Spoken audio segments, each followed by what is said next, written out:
What's up, guys? We are back with a full slate of MLB action here on Friday, July 18th. We're going to give out plays on every MLB game on the slate. I'll give you my favorite underdog pick of the day and my massive lock, my pick that regardless of price, I think is the highest chance of cashing today. Slam that like button and subscribe to the channel if you want to keep seeing these videos every single day, and let us know what you're thinking in the comments. I personally answer every comment every single day. Check the pinned comment throughout the day to see our favorite picks, and it pays to check back a couple of times per day to see if there are any changes with injury news coming out and starters being confirmed.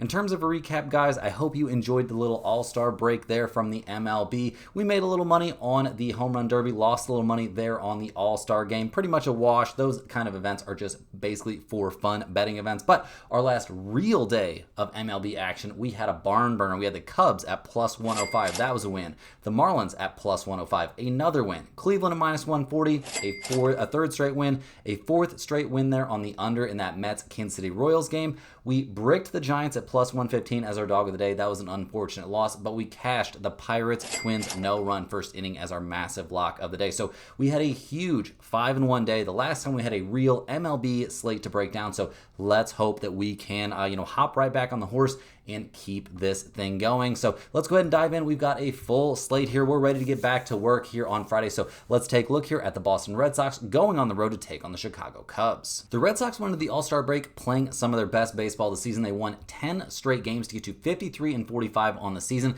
That puts them only 3 games back there of Toronto in the race there for the AL East. They're going to hand the ball in this one to Lucas Giolito, who's 6-1 on the year, a 3.36 ERA. His last start was against the Rockies, and he was lights out. Now, when you're lights out against the Rockies, maybe that's not so crazy, but his last 5 starts have all been stellar outings, putting his team in a great position. Boston 4-1 over those 5 starts, and his worst start, he gave up 2 earned runs over 6 innings. So I'm expecting very good stuff from Giolito here coming off of the break. The Boston bullpen has been no problem this year, 5th best in the majors right now, a 3.44 team bullpen ERA.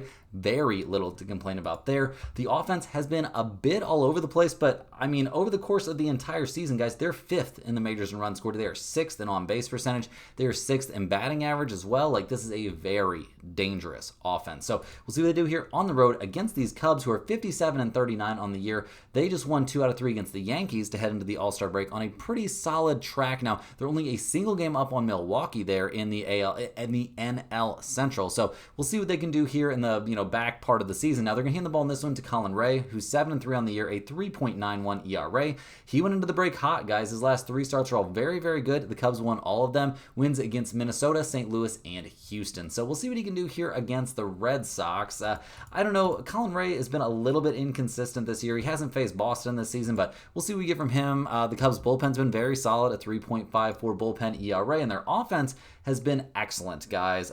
4, 5, 0, and 8 runs over their last 4 games. But over the course of the season, they're currently they're 2nd in the majors in runs scored. They are 7th in the majors in batting average, 8th in on-base percentage. They've got some pretty crazy bats out there, so expecting the Cubs to put up runs is usually a pretty safe bet. So looking at the numbers here, guys, the Red Sox are plus 105. The Cubs are minus 125. We got a total of 8.5.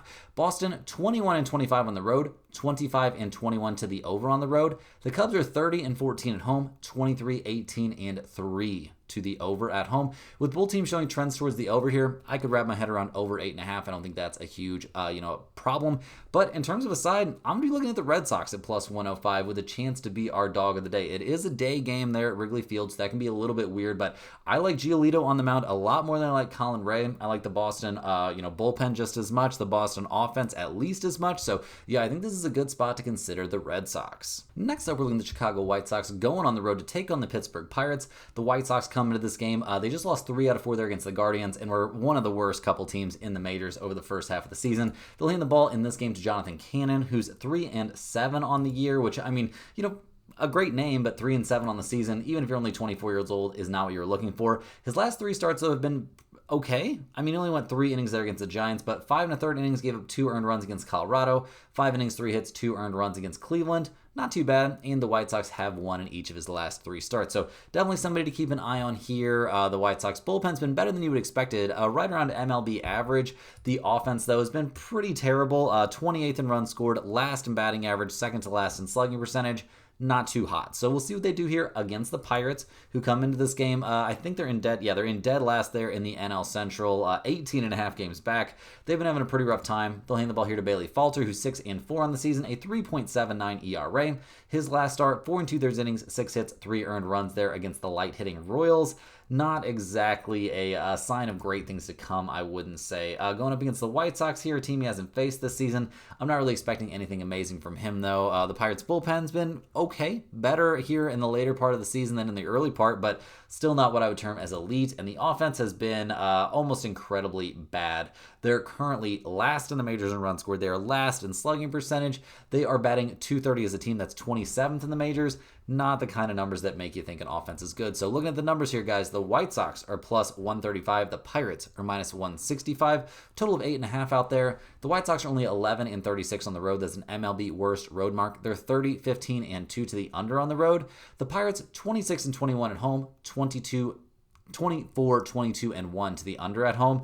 I'm going to lean just slightly towards the under 8.5 in this game. I doubt we'll see a ton of offense from these two teams, but I also think this is a sneaky spot to be on the White Sox at plus 135. I'm not expecting miracles from Falter. Jonathan Cannon, I think, will be very good coming off the break, and the White Sox, maybe they can put up a run or two here, but not a game where I'm showing tons of value. Next up, we got the Los Angeles Angels going on the road to take on the Philadelphia Phillies. The Angels won 2 out of 3 there against the Diamondbacks to come into the All-Star break looking kind of good at 47-49. They'll hand the ball to someone in this game. We're not really sure who. They still somehow don't have a confirmed starter. Now, if it ends up being a bullpen start for the Angels, which is obviously not what's going to happen, we just don't know what starter it's going to be. The bullpen's been pretty bad, so that's definitely a concern. The offense, on the other hand, has looked respectable. I mean, 1, 10, 6, 4, and 11 runs over their last few games. They're up to 15th in the majors in runs scored. They're 11th in slugging percentage. They're 24th in on-base percentage. So let's not get too crazy here, but the Angels, actually a middle-of-the-road team. We'll see what they can do here on the road against these Phillies, who are 55-41 on the season so far. I mean, they're in first place there in the NL East, but they're only a half game up on the Mets. It's going to be a crazy race between these two at the end of the season. Now,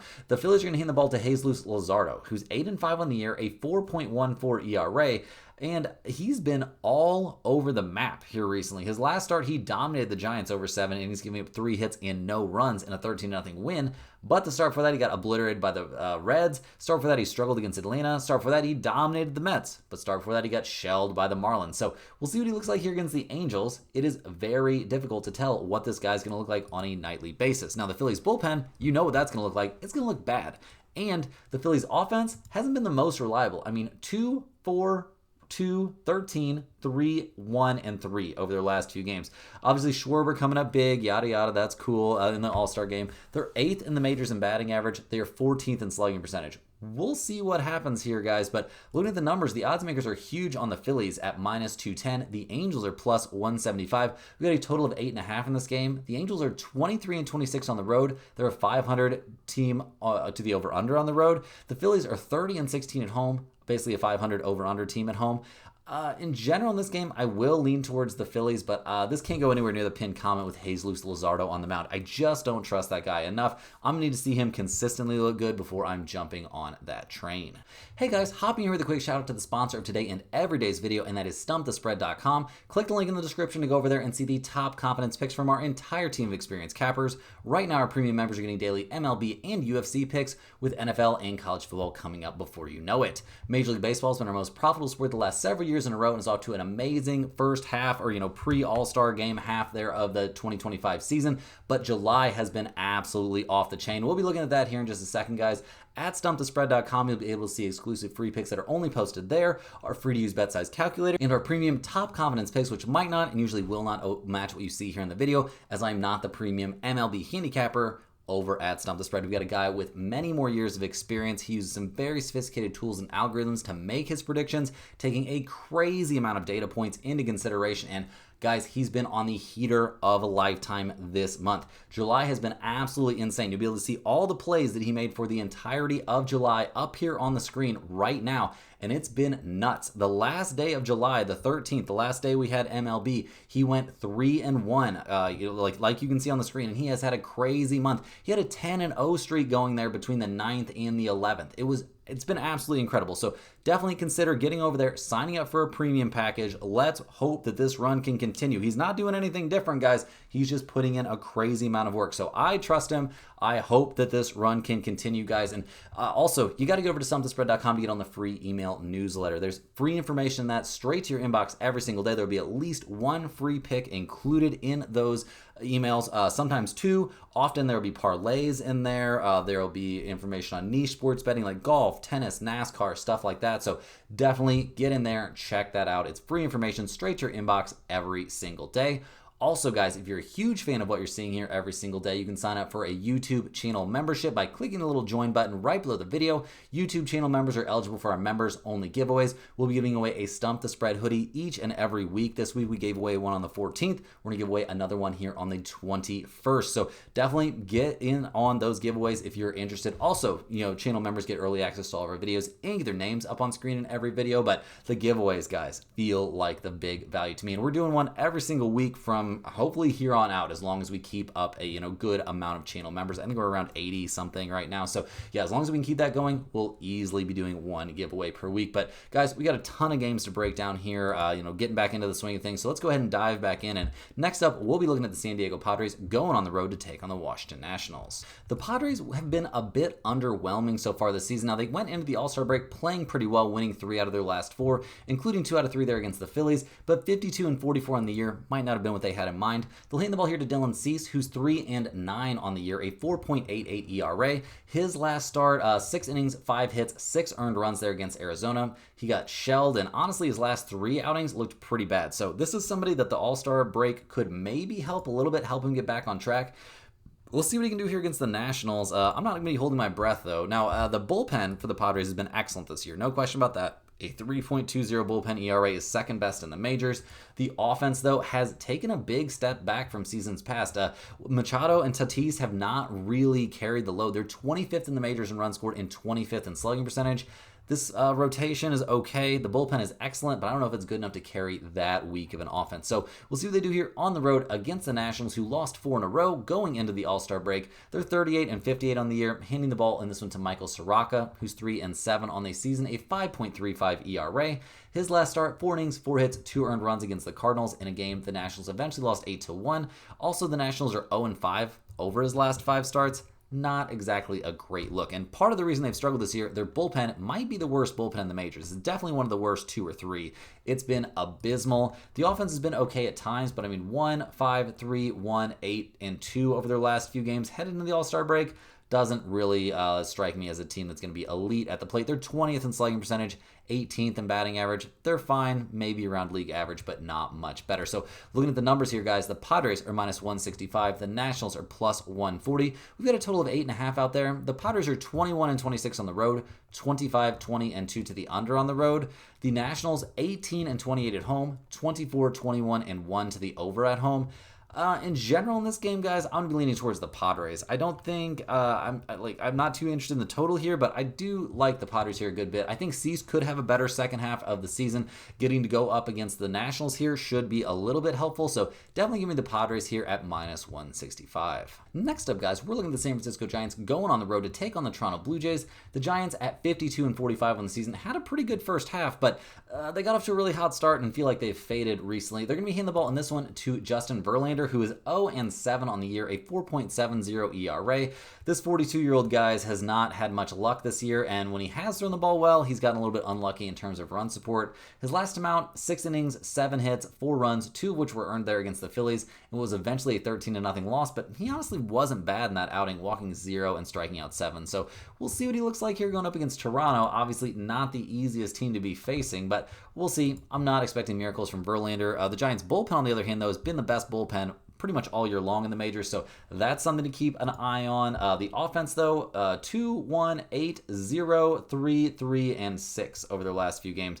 This team is going to struggle at the plate here in the back half of the season. They're 21st in runs scored. They are 28th in batting average, 27th in slugging percentage. They're just not very good at the plate, and that's going to hold this team back quite a bit here as they go up against the Blue Jays, who did lose 2 out of 3 there at the Athletics to go into the All-Star break. But this team at 55 and 41 on the year is in first place there in the AL East, a 2-game lead over the Yankees. They'll hand the ball here to Chris Bassett, who's been a big help this year. He's 9 and 4, a 4.12 ERA. His last time out only pitched a single inning there out of the bullpen against the Athletics, and he was lights out in that one inning, but generally the season he's been really, really good. We'll see what he looks like here against the Giants. I don't believe that's a team he's faced yet this season. No, he hasn't faced them yet this year, but I'm expecting him to be very good out there. The Toronto bullpen's been extremely respectable, a 3.57 bullpen ERA, no problem there, and the offense has been excellent. Maybe not swinging the absolute hottest bats going into the All-Star break, but over the course of the year, they're second in the majors in batting average. They are 12th in runs scored, third in on-base percentage, getting on base at a 330 clip. This team can swing the bat. So looking at the numbers here, I'm a little bit shocked. The Giants are plus 110. The Blue Jays are minus 130. We've got a total of 8.5. San Francisco is 24 and 25 on the road, 24, 22, and 3 to the over on the road. Toronto is 32 and 16 at home, 29, 18, and 1 to the over at home. You could interest me in over 8.5 in this game. I think that's super live in this spot, but better than that, I think the Blue Jays just straight up win at minus 130. Definitely give me Toronto in this spot. I think this is an excellent value going against Verlander, and this play is definitely going in the pinned comment. Next up, guys, we've got the Cincinnati Reds going on the road to take on the New York Mets. The Reds come into this game 50 and 47 on the season. They just won 2 out of 3 against the Rockies. They're trying to stay in the mix there in the NL Central. I don't know if they're really in the mix, but we'll see. This team is looking better than I expected. They'll hand the ball here to Nick Lodolo. He's 6 and 6 this season, a 3.38 ERA.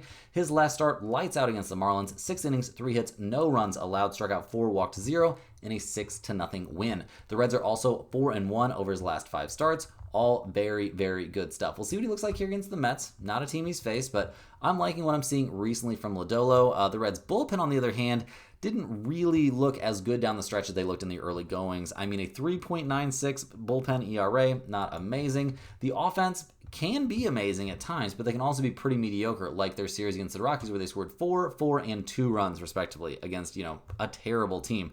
We'll see what happens. There's 11th in the majors in runs scored, but 15th in on-base percentage and 16th in batting average.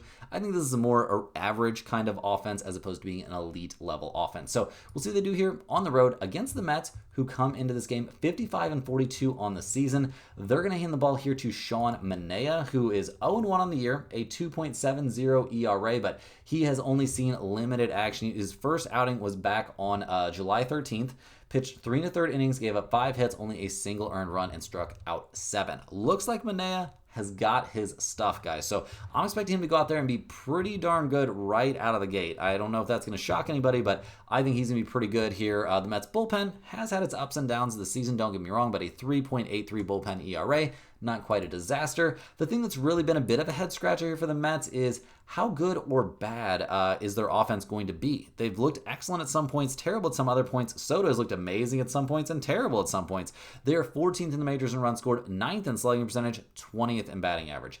I'm expecting the Mets to have a little bit of a surge here offensively in the second half. We'll see if that happens in this game. The odds makers have the Reds at plus 140, the Mets at minus 165, a total of 8 in this game.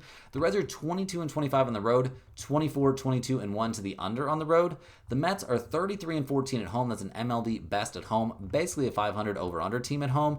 I'm going to be leaning towards the Mets here at minus 165. I don't know if I trust Manaea enough to put this in the pinned comment, but I do think the Mets are certainly the side you want to be on in this game. Next on the docket, we've got the Kansas City Royals going on the road to take on the Miami Marlins. The Royals at 47 and 50 on the year, a pretty disappointing first half. They just lost 2 out of 3 against the Mets coming into the All-Star break. Unfortunately, we don't have a confirmed starter for them either in this game, which is a little bit weird. We'll see who they run out there. Obviously, all their starters should be ready to go. I'm not going to be too scared regardless of who they put on the mound here, but, it's definitely something I'd like to know before I get too involved with this game. Now, the Royals' bullpen's been respectable all year long, a 3.68 bullpen ERA. They've been basically in the top 10 all season in terms of their bullpen. The offense is what has held this team back. They are 29th in the majors in runs scored. Getting Frazier back, I don't know how big of a deal that's going to be, really. They're 27th in on-base percentage, 19th in batting average. This team just doesn't get runs across the plate, and while their pitching staff is good, I don't know if it's that good. So we'll see what they do against the Marlins, who are 45 and 51 on the year. They were playing pretty well there for a decent stretch, and they came into the All-Star break winning 2 out of 3 against the Orioles. They'll hand the ball here to Sandy Alcantara, who is 4-9 this year, a 7.22 ERA. His last 3 starts, he got shelled by the Diamondbacks, Brewers, and Reds, respectively. So not a great look, not somebody I'm super high on coming into this game or into the second half of the season. The bullpen for Miami has not been amazing. A 4.05 bullpen ERA definitely leaves a lot of room for improvement. Now, the offense swinging some pretty hot bats. 11, 6, 2, 0, 2, and 12 over their last few games. Not like this is the scariest lineup ever, but they are top 10 in batting average. They are only 19th in runs scored, though, so not amazing there. We'll see. We'll see what they can get done here. Looking at the numbers, the Royals are minus 120. The Marlins are plus 102. We've got a total of 8 in this game. The Royals are 23 and 24 on the road, 27, 19, and 1 to the under on the road. Miami is 20 and 27 at home, 28 and 19 to the under at home. Under 8, maybe a little bit of a reach here, but I don't hate it. I also think I'm probably going to like the Royals, almost regardless who they put on the mound in this game. Obviously, this isn't going in the pinned comment until I get a confirmed starter, but the Royals, definitely the side that I like. Next up, guys, we've got the Athletics going on the road to take on the Cleveland Guardians. The Athletics at 41 and 57 on the season probably don't feel that bad. I mean, given what they've been going through this year, they did just win 2 out of 3 against the Blue Jays headed into the All-Star break. They're going to hand the ball here to JP Sears, who is 7 and 7 on the year, a 4.79 ERA. His last start, 5 innings, 4 hits, 3 earned runs, and a 5-4 extra inning win against Atlanta. Not terrible, and honestly, I would say his last 4 starts have been pretty solid with 2 amazing ones worked in there as well. The Athletics are 3-0 over his last 3 starts, so we'll see what he can do here against Cleveland, a team he was okay against back on June 22nd. I mean, 5 innings, 7 hits, and 3 earned runs isn't amazing, and it also was a 3-0 loss. So we'll see what he can do. The Athletics bullpen's been one of the worst 2 bullpens in the majors all year long, so that's a big uh-oh for this team. Their offense, 6, 4, 6, 5, 2, 10, and 2 over their last few games. They've got some real bats in there, don't get me wrong. 14th in batting average, 8th in slugging percentage, but 17th in runs scored. I don't know if this is really an offense you can trust on a nightly basis, but they're taking on the Guardians, who did just win 3 out of 4 against the White Sox, but they'll hand the ball here to Slade Ciccone, who's 4-4 this season, a 3.44 ERA. His last start, 7 innings pitched, 5 hits, 2 earned runs allowed against Houston, and a 4-2 win. He faced the Athletics back on the 22nd and was lights out there in Sacramento. 7 innings pitched, 6 hits, no runs allowed, and a 3-0 win. So definitely like Ciccone in this matchup for sure. The Cleveland bullpen's been good. A 3.71 bullpen ERA, definitely fine. The offense is a little bit lackluster, but they're getting healthy, and they've been hitting the ball better. 6, 6, 4, 4, 4, 10, and 7 over their last few games. They're 26th in the majors in runs scored and 29th in batting average, but they were swinging some pretty hot bats going into the All-Star break. So we'll see that can continue here. Looking at the numbers, the Athletics are plus 118. The Guardians are minus 140. Total of 8.5 in this game. The Athletics are only 21 and 26 on the road. They're basically a 500 over-under team on the road. Cleveland, 20 and 23 at home, 23, 19, and 1 to the under at home. I feel like it's kind of now or never for the Guardians. They need to keep things rolling here in the second half of the season. So give me Cleveland at minus 140, especially with Ciccone having such good history there against the Athletics.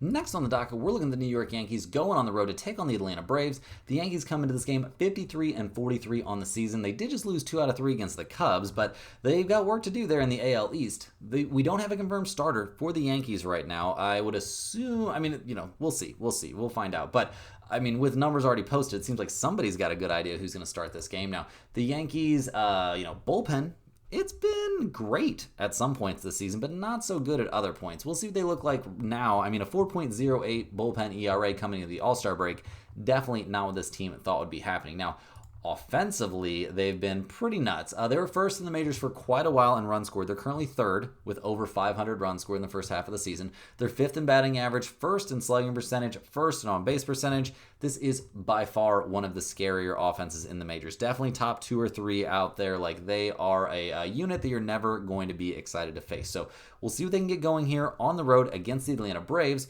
who did just win 2 out of 3 against the Cardinals headed into the All-Star break, but at 42 and 53 on the year, it hasn't been smooth sailing. They're going to hand the ball here to Spencer Strider, who's 3-7 on the season, a 3.94 ERA.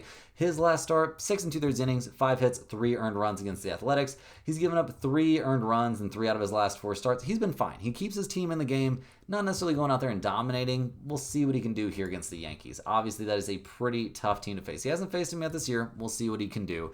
The bullpen for the Braves, pretty good. I mean, a 3.55 bullpen ERA, nothing to turn your nose up at there. Definitely a strength of this team. What is not a strength is their offense. They're 24th in runs scored, 21st in batting average. I mean, they scored 4, 7, and 6 runs over their 3-game series against the Cardinals. That's nice, but what is not nice, this team, not really the hottest at the plate. Also, they just had their entire lives disrupted by having the All-Star game in their city. So we'll see what they look like here. The Yankees are minus 120. The Braves are plus 100. We don't have a total yet for this game, which is a bit odd. The Yankees, 1 game below 500 on the road, basically a 500 over-under team on the road. Atlanta, 24 and 22 at home, 28, 15, and 3 to the under at home. We'll see what the total is here. We could end up being on the under in this game. I don't think that would be too crazy. In terms of a side, I'm going to be leaning slightly towards the Yankees, perhaps, but we got to get a starter out there for me to really have much of an idea. Next on the docket, we're looking at the Baltimore Orioles going on the road to take on the Tampa Bay Rays. The Orioles come into this game needing a really hot second half of the season. They're 43 and 52 overall. They'll hand the ball here to Charlie Morton, who is 5-7 on the year, a 5.18 ERA. Uncle Charlie's actually had a very solid season. His last start going to the All-Star break back on the 10th, so he's going to be well rested here. 6 innings, 4 hits, 1 earned run, and a 3-1 win against the Mets. That is respectable. He hasn't given up more than 3 earned runs over any of his last 5 starts. We see the Orioles are 4-1 over those starts. Like, he's been really good. He shut down Tampa Bay back on the 19th. 6 innings, 6 hits, 1 run allowed, struck out 7, and walked 0. This dude is 41. This is impressive. So we'll see what he can do out there. The bullpen has been great for the Orioles this year. 4.63 bullpen ERA, bottom 6 in the majors. The offense, nowhere near as good as last season, and we're swinging some really cold bats headed into the All-Star break. We'll see if they can get back on track. They've had some nice hot hitting at points, but nothing like we saw last season. So we'll see what they can do here on the road against these Tampa Bay Rays, who are 50 and 47 on the year and playing terrible headed into the All-Star break. They were putting pressure on the top part of the AL East, but right now they're 5.5 games back. They'll hand the ball to Taj Bradley, who's 5-6 this year, a 4.60 ERA. Not nearly as good this year as last year. Been pretty inconsistent, but his last time out, 6 innings, 2 hits, 1 earned run there against Boston. It was eventually a 4-3 loss. I mean, he's been a bit better recently, but he's gotten shelled by the Orioles, guys. It's been brutal. He faced them twice in June, gave up a combined 11 earned runs on a combined 14 hits over a combined 6 2/3 innings. Now, we did see the Rays actually won one of those games 12-8, but it was not his fault. So that's a big concern for this game. The Tampa Bay Rays bullpen has not been as good down the stretch, an ERA of nearly 4, and the offense has disappeared in their last series of the first part of the season. Leading the All-Star break, they scored 1, 0, 4, and 3 runs there at Fenway. Not a good look for a team that's 9th in runs scored and 3rd in batting average. So maybe they'll turn it back on here post All-Star break. We'll see. I would overall advise, I hope everybody sees this, I would overall advise take things a little bit easy for the first week as you ease back into the swing of the regular season. But that's neither here nor there, guys. Looking at the numbers here, the Orioles are plus 106. The Rays are minus 120. Total of 9 out there. Baltimore, 21 and 27 on the road. 31, 16, and 1 to the under on the road. Tampa Bay, 28 and 25 at home, 29, 21, and 3 to the under at home. Right off the bat, under 9, I think is very live unless we have a Taj Bradley implosion. So under 9 seems good, but better than that, I like the Orioles at plus 106. This is a potential dog of the day. Uncle Charlie's been great out there. We've seen him be good against the Rays. We've seen Taj Bradley struggle against Baltimore pretty heavily. So definitely give me the Baltimore Orioles here at plus 106. Next up, guys, we've got the Detroit Tigers going on the road to take on the Texas Rangers. The Tigers lost 4 in a row going into the All-Star break, and they have to be a little bit concerned. Skubal not looking like himself recently. They're going to hand the ball in this one to Reese Olson, who's 4-3 on the season, a 2.95 ERA. This young 25-year-old missed a good chunk there due to injury, kind of like a month and a half or 2 months, but he's come back and looked great. Back on the 4th of July, a solid start there against Cleveland. He did pitch his way out of some trouble, but then he followed that up with a very good start against Tampa Bay. 5 innings, 6 hits, 2 earned runs, and what was eventually a 7-3 loss. But he's thrown the ball really well coming back here. I'm sure that's a big relief for this whole entire franchise. Now,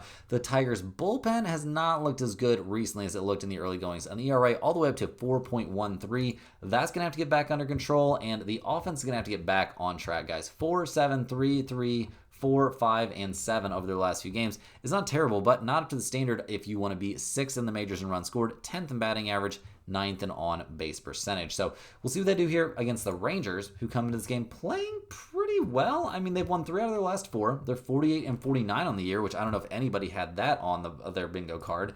They'll hand the ball here to Patrick Corbin, who's 6-7 on the year, a 4.15 ERA. His last start, 5 innings, 7 hits, 2 earned runs against the Angels. He looked okay over his last 3 starts going into the All-Star break. I'm not going to say he looked dominant. We'll see what he can do here against Detroit. Not the easiest team to face, obviously. He faced them back in early-ish May. 7 innings, 3 hits, 2 earned runs allowed. A good outing, but that was a 2-1 loss. So we'll see what he can do here. Obviously, the Rangers' bullpen's been amazing. Top 4 in the majors this year. A 3.37 bullpen ERA is excellent.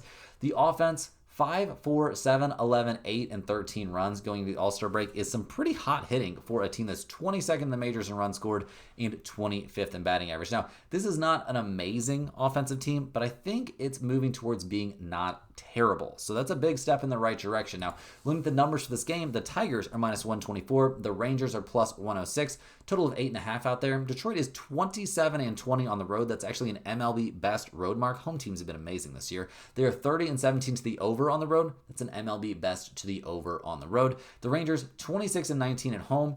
31-14 to the under at home. Guys, this is a Rangers game. We have to consider under 8.5 for sure in this spot. Now, in terms of a side, it's a little bit tough. I'm going to lean slightly here towards the Tigers, but not going in the pinned comment. I honestly like the under here more than I like the side. Next up, guys, we're looking at the Minnesota Twins going on the road to take on the Colorado Rockies. The Twins at 47-49 on the year have been playing a bit better, but they've got a long way to go. They're currently, in second place? They're 11.5 games back in the AL Central. So we'll see what they can do here, handing the ball to Chris Paddock. He comes into this game of 3-8 on the year, a 4.95 ERA. His last start, I'm not going to say too much bad. He did have a terrible outing against the Cubs, but he's been solid this year in general. But down the stretch, maybe not quite dominant. Now, he's going up against the Rockies, a good get-right spot for any pitcher in the big leagues right now, but he hasn't faced them yet this year. So we'll see what he looks like.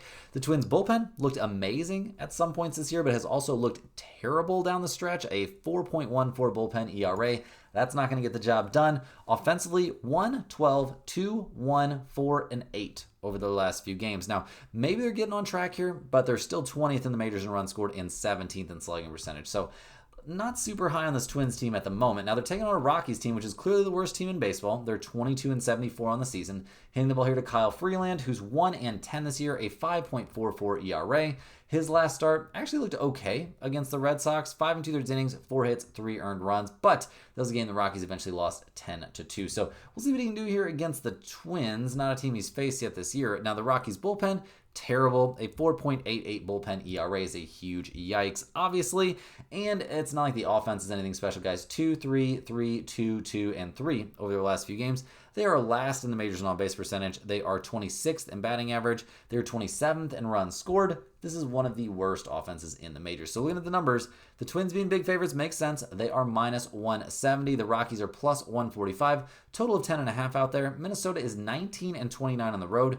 27-18-3 to the under on the road. The Rockies 10-36 at home. They are an MLB worst at home. They are 24-21-1 to the under at home. Do you want to take under 10.5 in this game? I guess. I don't love very much from this game in general. I like the Twins here. They should be in a little bit of desperation mode here in the second half of the year to keep themselves in the hunt, but yeah, I don't know if I really trust them here, even against the Rockies. Next up, guys, we got the St. Louis Cardinals going on the road to take on the Arizona Diamondbacks. The Cardinals at 51-46 on the year have their work cut out for them in the back half of the season. They're 6.5 games back in the NL Central. They're going to hand the ball here to Andre Pallante. This young 26-year-old is 5-5 on the year, a 4.49 ERA. His last outing was maybe his worst start of the year. 6 innings, 8 hits, 7 earned runs given up there against Washington. It was eventually an 8-2 loss. He's been throwing the ball really, really well, though. We'll see if he can bounce back here against the Diamondbacks. Not the easiest team to bounce back against, obviously, but we'll see what he can do. The Cardinals bullpen started off terrible, definitely has become decent. A 3.81 bullpen ERA is playable, not elite. The offense looked elite in the early goings, and they're still 10th in the majors in runs scored, but they're all the way down to 18th in slugging percentage and 13th in on-base percentage. Is this really a top 10 offense? Kind of starting to seem like not to me. So we'll see what they can do here on the road against the Diamondbacks, who at 47 and 50 have not had the first half of the season they envisioned.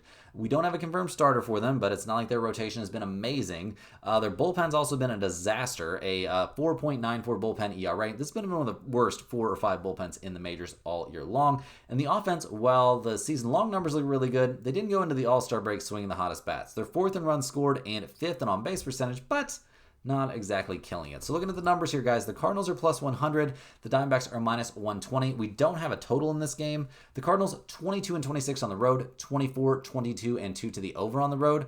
Arizona, 2 games below 500 at home and a slight over team at home. No huge leans on this game, guys. It's a wait and see spot until we get a confirmed starter there for Arizona. Rounding into the home stretch, guys, we've got the Houston Astros going on the road to take on the Seattle Mariners. The Astros come into this game, didn't play great headed in the All-Star break, losing 5 out of their last 6. They'll hand the ball to Brandon Walter. He is 1-2 this season, a 3.98 ERA. His last start, 6 innings, 2 hits, 2 earned runs against Cleveland. Not his fault that the Astros eventually lose that game 4-2. Now, he has had his struggles this year. It's been a little bit up and down. We'll see what he looks like against the Mariners. The bullpen for the Astros has been amazing this year, though. A 3.30 bullpen ERA. Great stuff there. The offense has had some struggles, guys. I mean, overall this season they looked good, but they didn't go into the All-Star game hitting the ball great. They're still 1st in the majors in batting average, 10th in slugging percentage, 15th in runs scored. So I think we could see this team take off a little bit at the plate here down the stretch. But looking at their opponent here, the Mariners, they're 51 and 45 on the year. They just swept the Tigers headed into the All-Star break. They'll hand the ball here to Luis Castillo, who is 6 and 5 this season, a 3.41 ERA. His last start, 5 innings pitched, 6 hits, 3 earned runs against Detroit, in a game where he got tons of run support, and honestly, he's thrown the ball well over his last 4 starts and got plenty of run support. The Mariners are 4-0 the last 4 times he was on the mound. Their bullpen has been very reliable this year, no problems there. Their offense was swinging some of the hottest bats in the majors headed into the All-Star break. We'll see if that continues. They're 8th in runs scored, 7th in slugging percentage. They need Cal Raleigh to continue to hit the cover off the ball. We'll see if that happens. Now, looking at the numbers here, the Astros are plus 100. The Mariners are minus 120. Total of 7.5 in this game. Houston, 23 and 21 on the road. 22, 19, and 3 to the under on the road. Seattle, 25 and 21 at home. And basically a 500 over-under team at home. Guys, I'm not too interested in the total here, but I do like the Mariners at home at minus 120. I think it's a very reasonable spot with Luis Castillo on the mound. Let's double check and see what his history against Houston is this year. Not amazing, but definitely not terrible. It kept his team in the game both times. 1 amazing start, 1 mediocre start. So that does not scare me off.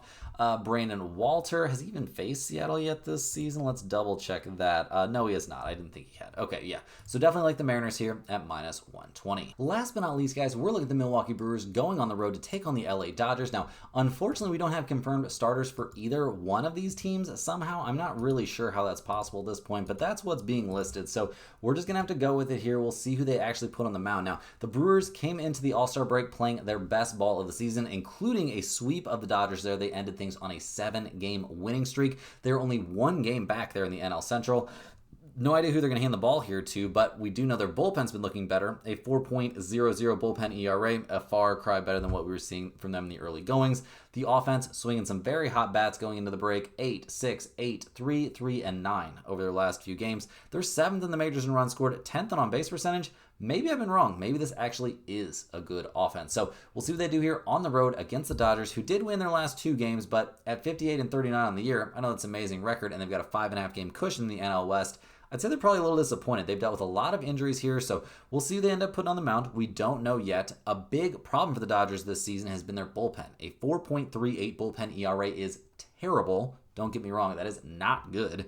The bullpen has to improve if they want to be a real contender in the postseason. Now, the rotation's gotten a little bit better, so that's a step in the right direction. As they get healthy, that's just going to continue to improve. The offense has been pretty staggering. They're 1st in the majors in runs scored, 4th in batting average, batting .256 as a team, 2nd in on-base percentage. Ohtani doing Ohtani things, but surrounded by a plethora of other talent. So we'll see what they get after in this game. Right now, the Brewers are listed at plus 150. The Dodgers are listed at minus 178. No total listed here, so we don't know for sure.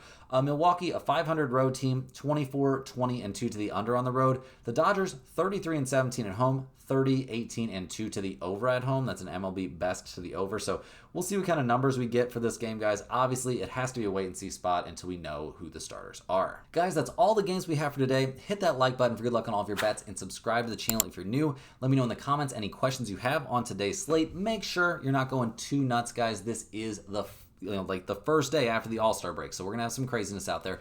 Get over to stumpthespread.com by clicking the link down in the description. There's tons of great information over there for free and also kind of the hottest picks ever for MLB, from what's been going on or what was going on headed into the All-Star break. So let's hope that can keep on rolling. Guys, we'll see you right back here, same time, same place tomorrow for more sports betting action.